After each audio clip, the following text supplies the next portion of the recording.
This is the Porsche Panamera Sport Turismo, and it's proven to be very popular here at the Geneva Motor Show. But here at the carwow, top 10 things you need to know about it. For me, this fastback rear end on the Panamera Sport Turismo just works a lot better than the coupes. You know, the car isn't rear engine, so why try and make it look like a 911? This is how the Panamera should have looked from the very start. The interior of the Sport Truismo is exactly the same as the normal Panamera, so yeah, it feels absolutely blooming lovely in here.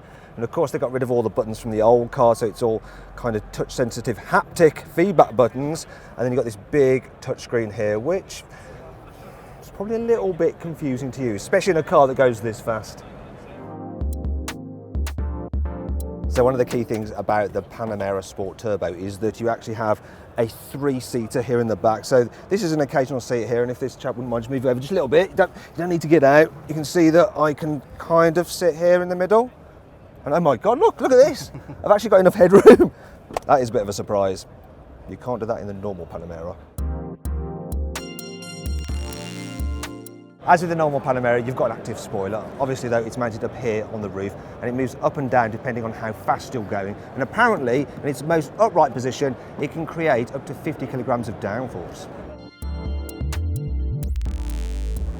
This car's boot is 25 litres bigger than on the normal Panamera. I mean, think what you can do with all that extra space. And it's got some nice practical features. You've got 3-way split folding rear seats, and the parcel shelf apparently is very easy to remove. So let's just see. And look at that. Now I've got to put it back.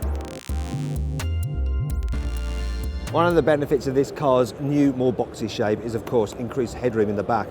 But the shape means the door openings are actually slightly larger as well, so it's easier to get into the back in the first place. Unlike the normal Panamera, the Sport Truismo is all-wheel drive only. So if you're the kind of person who likes to turn off the traction control, do lots of tail slides, maybe it's not the limousine for you. As with every other Porsche, there's endless options for you to spend lots and lots of money on, including stuff like interior carbon fibre trim. You can also get a 2-seater option for the rear with a centre console between the 2 rear passengers, so it feels more like a luxury limousine.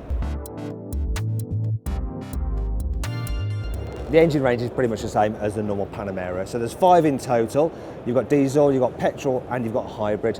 The range topper is a 4-litre V8 twin turbo with 550 horsepower.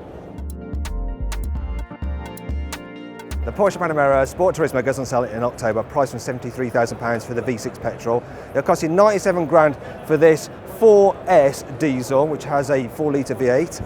And if you want the Sport Turismo Turbo, that's 117 grand. Now, if you're looking to buy a new car, click up there to go to carwow.co.uk, because on average, you can save £3,600. If you enjoyed this video, please like it, share it, and subscribe to our channel. Click on the video windows to watch my Geneva show report on the Ferrari 812 Superfast, Volvo XC60, Honda Civic Type R, and Volkswagen Arteon.